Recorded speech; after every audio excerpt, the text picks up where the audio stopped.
Good evening, everyone. My name is Coleman, and I'm Barrett's younger brother. I knew the exact moment that Hayden was the one for Barrett. I was on a walk one evening by myself, and my phone rings, and it's Hayden.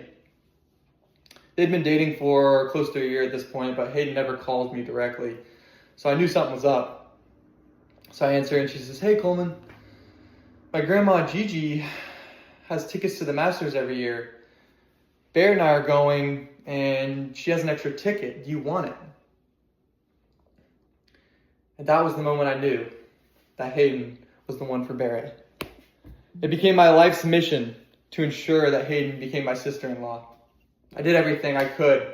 I began to explain to Barrett how marrying somebody with Masters tickets is the equivalent to winning the lottery. And then I offered to buy the engagement ring. I did everything I could. And as of today, I can happily say that mission has been accomplished and I can finally rest.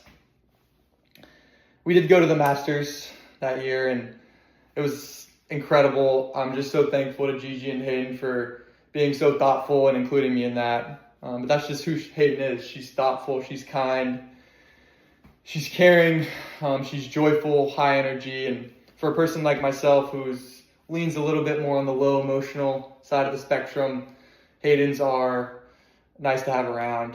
It's just been a joy to get to know her. So Hayden, I love you and welcome to the family. Which brings me to my brother. Barrett and I got off to kind of a rough start in life. I was born 16 months after him.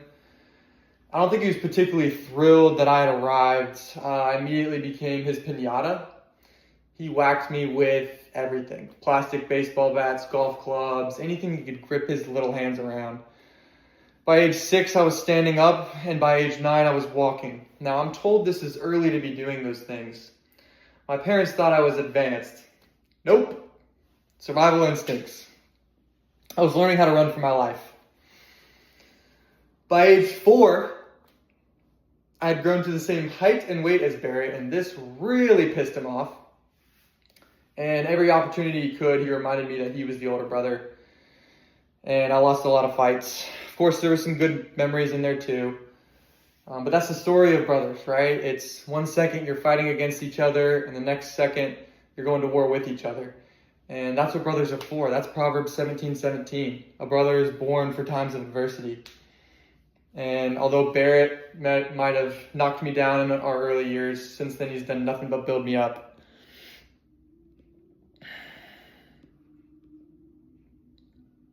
My whole life, Barrett has embodied what it means to be a firstborn. He's charged into the unknown while looking over his shoulder to make sure the rest of us got through with an easier path.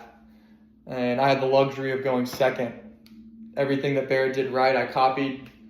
Every mistake he made so that I didn't have to. And I wouldn't be where I am today without Barrett going first. And even though I'm a lot taller than him, I've always looked up to him. Not just because he's my older brother, but because who he is. And God has gifted Barrett in so many ways. He's smart, he's personable, he's ambitious, successful. But there's two things about Barrett that I admire the most. Number one, no matter how dire the situation, Barrett always has everything under control. A few years ago, after an evening hunt at Aunt Julia's ranch in Mason, Texas, Barrett and I found ourselves stranded.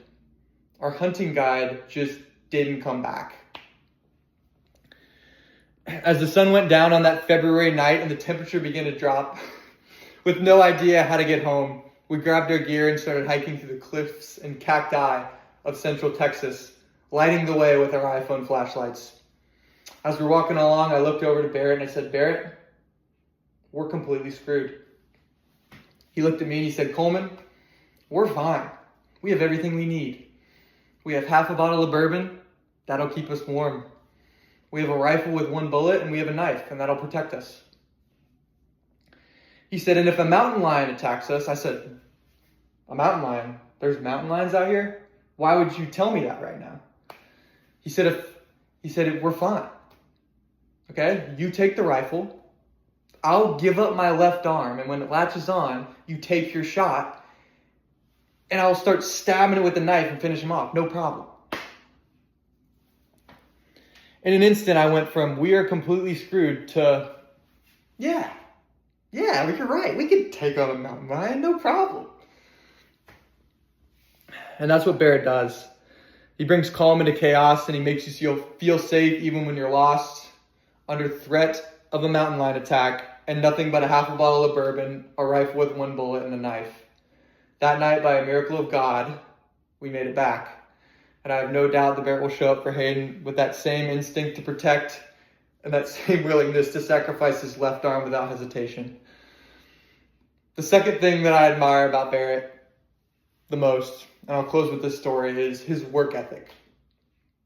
A couple years ago, Barrett and I were living together in Charlotte, and Barrett's one of those 5 a.m. CrossFit workout psychos, wake up before the sun and voluntarily suffer type of people. And he decides that this isn't enough physical activity for him and that he wants to run a marathon. So he trains for months, and a week before the race, he gets COVID. Race day comes and he decides he wants to push through. Meanwhile, myself, Brantley, Hayden, and a few other friends run a half marathon that day. And the plan is we finish our race and then we go cheer on Barrett, for actually accomplishing something. And so the story goes, Barrett starts off hot. He gets to mile 9 and his vision starts to blur, starts to get lightheaded. He runs 2 more miles like this. Just before mile 11, boom. Down goes Frazier, out cold, passes out, gets hauled off in a medical cart, race over. Why do I tell this story? Because technically Hayden ran farther than Barrett that day. No, I'm just kidding. I tell that story because although Barrett was upset and he might have seen that as a disappointment, I saw something very differently that day.